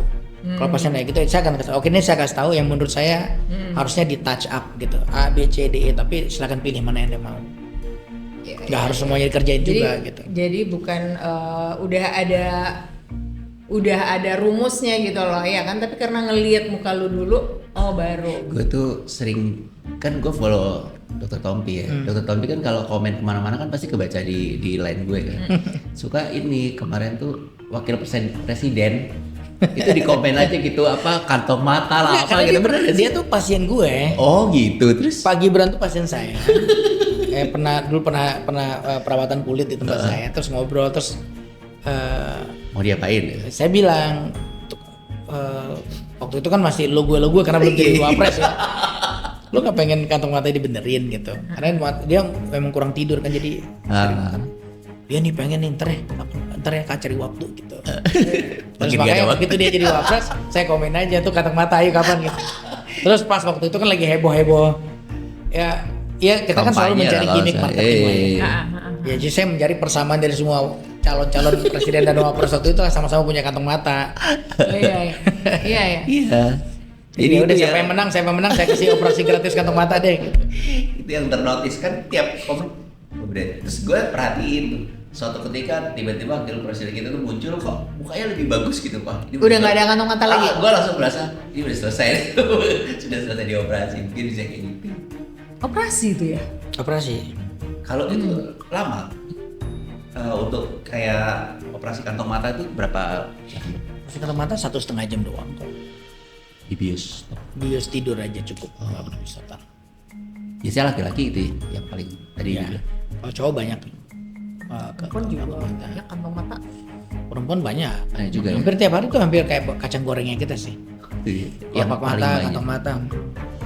Sekarang yang lagi hype juga breast juga lagi hype. Kecilan tuh gedein. Lebih banyak yang membesarkan, tapi ngecilin juga bisa. Kayak hari ini ada 3 operasi breast gitu. 2 ngegedein, 1 ngecilin. Gak bahaya ya itu ya. Kan ahli. Itu sama kayak Sama pertanyaan kayak- itu sama kayak bangun kayak rumah nanya nanya sama sama lu nggak abruk ya nanti ya? Abruk ya. Iya ya, bego banget ya gue nanya gitu. Enggak, soalnya sesuatu yang emang di luar jangkauan kita, Ben. Jadi Iya, kita iya, harus iya. selalu amazed kan. Gitu.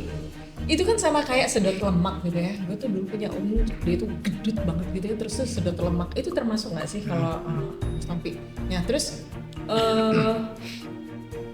ada yang bilang nggak apa-apa, ada yang bilang bahaya gara-gara sedot lemak itu gitu loh. Ya kalau ngerjainnya nggak proper ya bahaya. Ya kayak jembatan tadi, kalau bangunnya nggak bener ya jadi bahaya.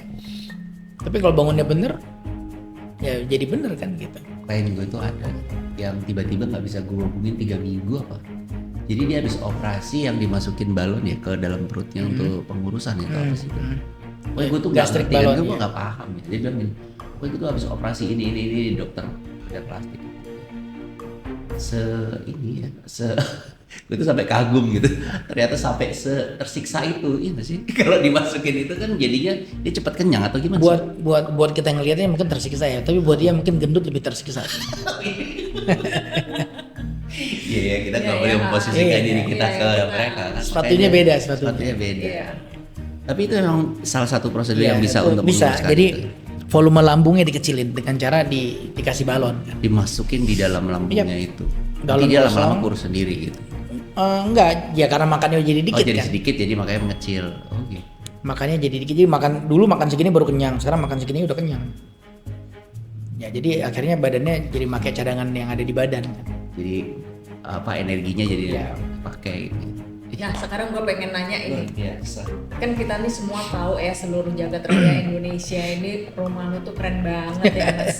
Yes. Nah itu ada misi nggak sih atau cuman pengen bilang sama arsiteknya gue pengen buat rumah di tanah seluas ini atau sebenarnya ada misi nggak sih? Soalnya memang Misi sih nggak ada ya. Ini ya apa namanya unik gitu loh. Kalau misi sih nggak ada aja. Kalau project yang di Bintaro itu yang sama Raul, ya makanya kalau Raul tuh kalau nanya Raul pasti jawabnya ini karya kita bersama kalau kata Raul. Kenapa? Karena Raul mikirin rangka, saya mikirin isinya. Oh, Jadi involve. ya terlibat banget dari awal jadi aku ngasih referensi, gue pengen kalau gedung clean itu pengen materialnya kira-kira begini gitu. Waktu itu saya nggak cuma ngomong ke Raul, gue pengen bikin gedung yang cepet jadi kan itu cuma setahun kita bikinnya. Gila. Cuma setahun rumah sama Gede itu. banget. Cepet banget. Terus gambarnya ongoing. Jadi bukan gambar dulu udah Iya, beres saya semuanya. jadi ya. Jadi benar-benar oke ide dasarnya gini ya. Ya. Udah firm kita oke, baru jadi rangkanya udah ketahuan kan strukturnya. Struktur naik dulu. Tapi dalamnya belum ada tuh. Ruangannya belok kemana semuanya belum ada. Oh gitu. Ya. Itu Terus biasa sih. begitu udah jadi rangkanya sampai kan aku setiap hari datang tuh. Dia jalan gitu. Oh kayaknya di sini bagusnya ngadep sini deh. Ini buka aja, ini nggak usah. Ini diplongin aja semuanya gitu-gitu. Jadi akhirnya udah dia nyesuaiin based on needs-nya saya kan. Karena emang dari awal saya bilang ini gedung harus fungsional. Gua nggak mau bikin gedung buat arsitek ya. Saya ngomong ke dia. So Banyak this is, gitu not, soalnya. this is not your building, this is my building. Tapi gue butuh lo yang untuk menerjemahkan kebutuhan gue supaya nggak ngaco gitu. Iya, iya. Nah jadi tugas Raul di situ jadi kepala sekolahnya. Dia yang gambarin, dia yang ukur segala macam Iya, supaya nggak iya. ngaco gitu. Karena kadang-kadang klien kan banyak sotonya kan, sama termasuk saya banyak sotaunya. Gue maunya gini, nggak bisa karena ada gini. Di sini kan ada struktur oh gitu ya. Nggak bisa diakalin, emang yang dipotong aja nggak bisa. Lo kayak Dipotong. kaki cuma sebelah kan timplang, oh iya juga ya oke, kalau gitu jangan. Gitu. Jadi fungsi Raul jadi juri lah di situ. Iya, iya. Nah saya tuh ngasih tau pokoknya yang seaneh-anehnya saya minta aja gitu. Nah tapi dengan pakem satu murah, yang kedua cepet, makanya nggak banyak yang lekuk-lekuk nggak jelas gitu. Nah terus sama ya itu banyak hal-hal yang saya bilang sama Raul gitu. Gue ngelihat saya tuh senang arsitektural. Di handphone di Pinterest tuh pasti Isinya itu. interior, arsitektural, pokoknya Instagram saya juga isi begitu-begituan lah. Emang senang aja gitu. Nah jadi kalau waktu bilang sama Rahul, gue nggak pengen ya gedung yang keren tapi nggak ada manfaatnya. Pokoknya nggak ada sudut yang nggak ada manfaatnya. Gitu. Saya minta sama Rahul begitu. Oh beres gitu. Nah begitu udah jadi tetap selalu ada kan. Tom ini keren nih. Jadi rumah saya itu kan yang ujung tuh dipasang kayak teralis sekarang kayak besi. Tadinya tuh kaca harusnya. Oh. Dia bikin kayak monumental gitu memang bakal keren, bakal modern banget sih. Apa namanya beton, tiba-tiba ada kaca, itu pasti bakal keren banget gitu.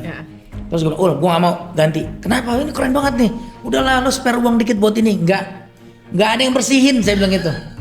Lo nyuruh gue naik itu tingginya sekitar hampir 8 meter. Tinggi kerucutnya itu. Siapa yang mau naik ke sana? Nggak mau gue. Itu bagusnya cuma 3 bulan pertama doang. Habis 3 bulan mulai itu garis air segala macam. Terus saya tuh nggak tahan lihat begituan. Bisa gue manjat sendiri, ntar gue bersihin. Nggak. Gitu. Saya bilang nggak. Gitu. Ya akhirnya diganti, ya udah gantilah pakai material yang besi doang gitu. Jadi kalau besi kan nggak ada debunya, lewat aja gitu kan. Jadi kayak teralis panjang. Ya gitu-gitulah banyak hal yang oh tadi mau diginiin, saya bilang nggak usah, ini kan sudut ini nggak ada gunanya nih. Ya tapi lucu nih buat ini, nggak usah, gue nggak mau begitu buat lucu-lucuan, saya mau dipakai. Jadi kayak gitu, termasuk kayak pembagian ruang, kayak rumah tuh saya Kalau cuma nggak salah ada galerinya kan? enggak, rumah itu adalah galeri. Oh. Jadi bukan di rumah itu ada galeri. bukan space khusus galeri, enggak. Tapi the whole Ya, house. semua tembok itu harus bisa jadi galeri gitu loh konsepnya. Termasuk kayak lorong panjangnya segala macam gitu. Jadi emang konsepnya kayak gitu. Terus ke ruangan tuh saya nggak perlu ruangan banyak karena udah pengalaman di rumah yang lama. Saya bikin ruang musik, saya bikin ruang studio, ruang musala. Dia ada yang kepake nggak ada. Itu cuma nyenengin arsitek sama interior doang. Nambah-nambahan kerjaan. Biar banyak. Pada akhirnya apa? Salat di ruang kamar tidur, dengerin musik di kamar tidur, semuanya saya kerjakan di kamar tidur, semuanya. Makanya sekarang kamar tidur saya udah kayak satu rumah sendiri. Karena semua aktivitas harus bisa di situ. Ya, termasuk kamar mandi dan lain-lain gitu. Saya senang kamar mandi gede. Gitu. Walaupun nggak dipakai semua, tapi pokoknya harus gede aja. Saya nggak senang sempit. Soalnya mungkin urusannya pandangan mata kali ya. Pandangan mata Nggak, kalau karena luas kan enak ya. Saya tuh enjoy momen-momen di kamar mandi. Lagi pup lah ataupun tuh suka lama kan, baca sambil gitu mandi pun. Ya pokoknya bisa di mana aja sih. Cuma pokoknya saya senang momen di kamar mandi aja. Jadi kamar mandinya harus nyaman gitu. Nah kamar juga gitu. Jadi semua aktivitas bisa di kamar. Nah terus kan beberapa ya biasa saudara-saudara ini nggak ada musolanya di rumah. Lu mau sholat di mana aja boleh kok. Biasanya kalau orang awam biasanya ada khusus. Iya di kota. Nggak apa-apa kalau dipakai. Masalahnya nggak kepake. Nggak kepake. Saya bangun rumah di Aceh kan buat ibu saya waktu itu. Di Banda Aceh saya bangun. Ada musola khusus di ruangan. Begitu sholat semua sholat di kamar masing-masing. Terus tuh musola ngapain coba? Akhirnya jemaah lembab doang. Karena nggak pernah dibuka segala macam, ngapain gitu. Ruang musik juga gitu. Rumah saya yang lama tuh saya bikin basement khusus. Istilahnya tuh boys room lah. Kalau teman-teman saya datang di situ nongkrongnya latihan band segala macam. Nggak kepake. Jadi sekarang ruang musiknya di mana? Di kolam rumah renang. itu? Di kolam renang. Jadi kalau saya mau latihan band udah tinggal tarik aja alatnya pasang situ. Malah lebih enak kalau kayak open space gitu kan. Iya. Iya. Jadi nggak ada. Jadi di rumah saya tuh cuma ada dapur bersih, dapur kotor. Terus ya area maid, asisten rumah tangga di belakang sendiri gitu. Dan itu pun saya selalu ngecek kamar mandi mereka harus bersih gitu. Oh iya. Terus ruang tamu yang nyatu sama ruang makan. That's it. Sama kalau di luar kan ada kolam sama taman yang agak lumayan gede gitu. Sama selebihnya di atas cuma kamar doang. Udah that's it. Nggak ada ruang-ruang lain. Kamar di semua kamar dapat satu gudang. Jadi gede itu karena memang itunya gede, ruangannya Gede. Itu jadi anak tuh terus di kamar kita tuh nggak ada barang. Jadi di depan kamar ada storage. Ada satu gudang kecil. Memang masing-masing dapat satu gudang. Pluk masuk situ. Jadi ya. yang di kamar tuh yang lo pakai doang, nggak pakai taruh depan. Karena kan penyakit orang Indonesia gitu kan. Buang nggak mau, ngasih orang nggak. Iya benar. Ngasih orang nggak boleh. Dibuang saya. Ya udah numpuk aja sampai jadi debu tuh. Itu Itu ada loh nama penyakitnya tuh lupa. Itu penyakitnya Indonesia namanya. It happens to anyone di Indonesia ini. Itu kayak bekas misalnya beli apa tempatnya sayang jadi nggak dibuang gitu, cuma sekedar tempatnya doang. Iya, kadang-kadang belanja aja dapat kantong kreseknya lucu aja disimpan. Iya kan? Mau dibuang nanti aja, nanti siapa tahu kepake, nggak kepake juga. Kalau di supermarket lupa juga tuh nggak dibawa. Iya, emang. Itu penyakit Indonesia namanya. Jadi makanya itu solusinya dibikin storage gitu ya. Jadi ya, makanya aku Gitu. kalau rumah yang sekarang tuh benar-benar proses belajar dari rumah yang sebelumnya sih. Lebih clean ya. Kalau aku lihat tuh lebih lega, lebih lapang. Ya. Ya memang nggak ada sekatnya sih, lurus aja udah. Gitu, lempeng aja udah. Jadi yang misahin nanti ya furniturnya. Dan furniture banyak kan bikin sendiri juga. Itu bikin sendiri Kebanyakan ya pakai pengrajin lokal gitu. Itu boleh dong jalan-jalan ke situ. Boleh. Nanti kita tur. Seneng tuh lihat rumah-rumah bagus. Nah jadi nanti ini kita udah ngomong sebagai Mas Tompi sebagai as a profesional ya kan. Terus tuh yang selalu kita dengar mengenai rumahnya, kedepannya Mas Tompi Ada lagi project lagi nggak sih mau kira-kira dikerjain. yang Ini lagi project patung sebenarnya. patung Iya. sendiri? Jadi saya kan saya senang berkesenian kan. Jadi emang ya sekarang tuh lagi senang ngelihat sculpture gitu. Jadi kebetulan saya punya kenalan pengrajin lokal di Surabaya. Enggak, orang-orang biasa, orang yang tahu. Surabaya waktu itu ngobrol-ngobrol saya ngelihat mereka tuh sebenarnya bisa bikin apa aja. Yang mereka nggak punya itu ide. Bikin ini dong, bisa dibikin. Tapi dia duduk lu mau bikin apa? Nggak kepikiran mau bikin apa. Kan banyak ya. Mereka ahli tapi Tukang. Iya tukang. Di Indonesia kan gitu banyak tukang kayak di furniture kan gitu kan. Iya, Kalau Jepara. Jepara kan gitu, kasih apa aja dia bisa bikin. Iya. Yang kaya kan akhirnya yang punya ide kan. Yang punya ide, yang punya duit buat ngelahirin idenya Iya. itu. Nah jadi, saya tuh senang bekerja sama dengan orang-orang seperti itu, tapi bukan buat keuntungan pribadi gitu. Nah makanya kita lagi bikin project bareng, bikin ya joint venture bareng sama dia. Idenya dari gue, lo yang kerjain, hasilnya kita bagi dua. Cost produksi saya yang cover, gitu. Jadi mereka juga happy kan. Iya. Ini maksud gue. Ini dokter loh ya. Mestinya tuh iya nggak sih? Lebih ke kreatif sih. Tetap nggak person. ngerti itunya kreativitasnya itu. Walaupun soalnya kan banyak ya orang yang punya bakat kayak gitu ya, punya jiwa seni kayak gitu. Begitu udah masuk kuliah jurusan teknik atau masuk ke dokteran hilang gitu tuh. Ini kan tetap sejalan gitu loh. Iya. Itu luar biasa sih bagi Mungkin gue. kalau gue lihat tuh Dr. Tompi juga ini apa? Orangnya mungkin nggak tahu ya apa bosenan terus jadi pengen ada lagi yang baru lagi gitu kan? Enggak sih, kalau bosen enggak. Saya Enggak enggak, justru saya enggak bosen. Nggak pernah bosen. Justru saya orangnya sangat apa ya? Sangat monoton sebenarnya. Iya. Kalau saya ke restoran, saya pasti akan duduk di tempat yang sama, pesan makanan yang sama. Gitu. Yes. Oh, males nyoba yang Bukan, baru. karena Enggak, saya udah senang nyaman nyobain di baru. situ. Tapi pasti saya makan yang itu pasti saya tetap makan. Karena Dan udah duduknya nyaman kalau di bisa di tempat nggak tahu somehow nggak sengaja. Misal masuk restoran nih ya. Nanti pasti misal kayak kesini nih, saya duduk sini kan. Next kalau saya main, Sini, situ lagi. tendensinya saya pasti akan duduk sini kecuali tempat ini ditempatin orang. Oh. Lucu ya. Nggak tahu itu udah kayak Gue pikir biasanya kalau nature-nya begitu. Kalau orang kreatif tuh bosenan kan. Kalau kita ini rata-rata apalagi arsitek tuh kayak kalau udah pernah bikin sesuatu yang kayak udah pernah ini nggak mau lagi. Dia akan cari yang lain. Kalau Tapi enggak, kalau kayak saya bilang itu bukan bosanan, itu kreativitas. kreativitas ya. Kalau bosanan itu Beda ya. beda. Kalau bosanan tuh bosan jadi arsitek terus nggak mau jadi arsitek lagi, nah itu bosanan. Bahkan gue tuh denger di sutradara juga ya. Iya. Tuh sutradara loh. Iya. Ya karena saya mau belajar motret kan, saya belajar motret, belajar megang kamera, terus saya pegang kamera sendiri, ngedit juga, gitu emang ngedalamin dan benar-benar didalemin gitu, benar-benar tahu gitu apa yang dikerjain. Gimana bagi waktunya sih? Maksudnya dunia medis. Sebenarnya mungkin sama kayak anak kita main game sih. Mereka kalau udah main game saya nggak tidur kan. Nah. Once you like it, nggak ngerasa capek gitu. Coba suruh ngaji, baru 2 lembar juga udah capek. Iya kan? Disuruh ngaji 2 lembar udah gelisah.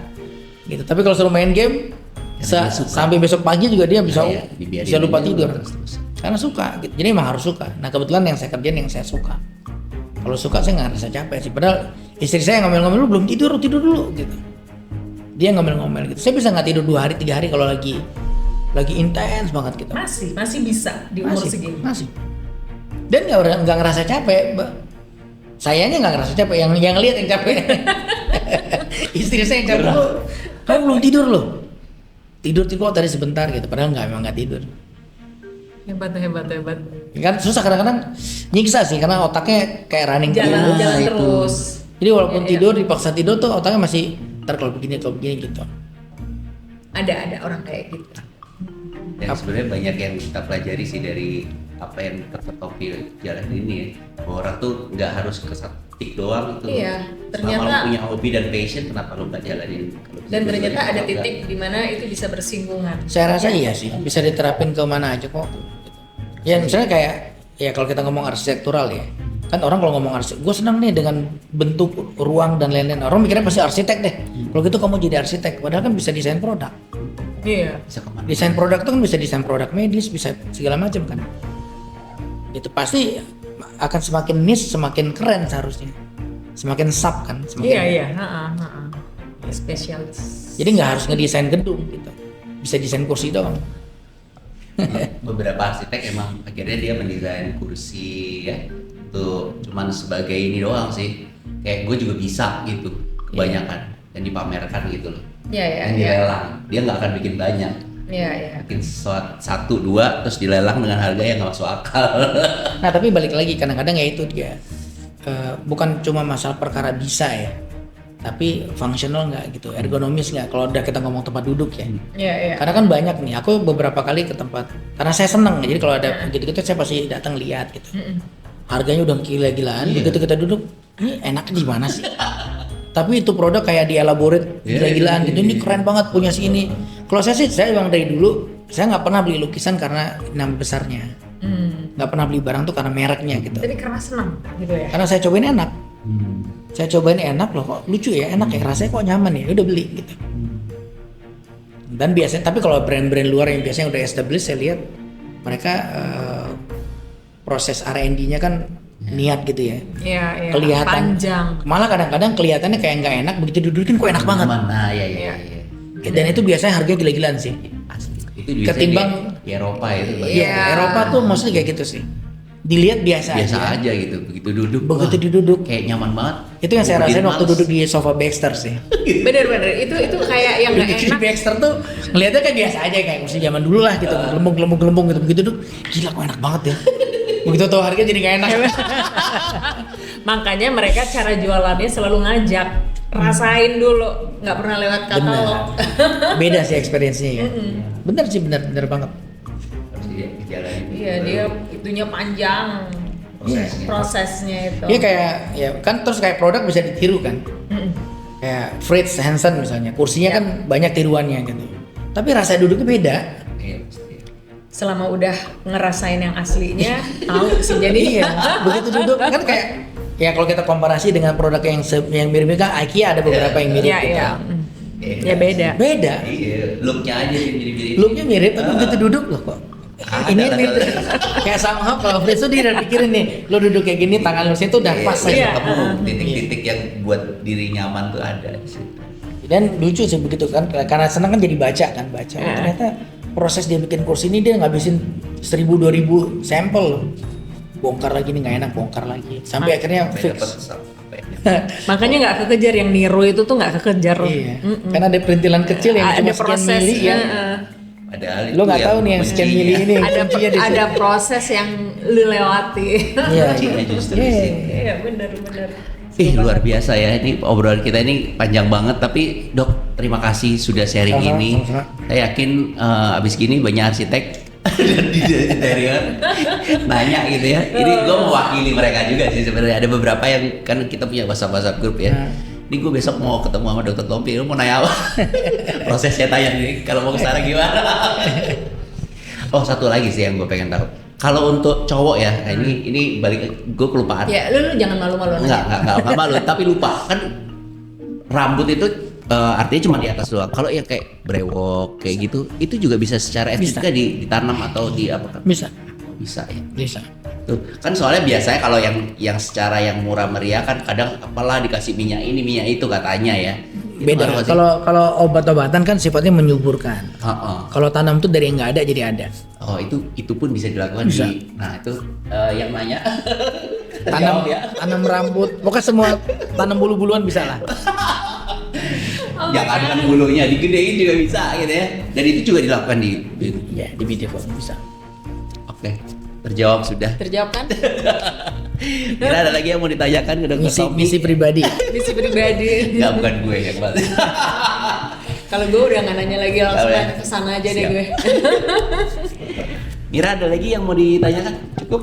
Cukup gue ya. Udah Udah semua ya senang kita yang ya. list yang kita tanya, yang kita udah tulis kita udah tanyakan semuanya.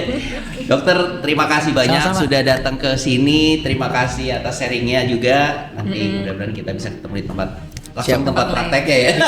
Ditunggu. Gitu ya. Oke teman-teman, kita ketemu lagi nanti di episode berikutnya. Bye bye. Dok, makasih banyak loh, Dok. Sama-sama. Seneng banget.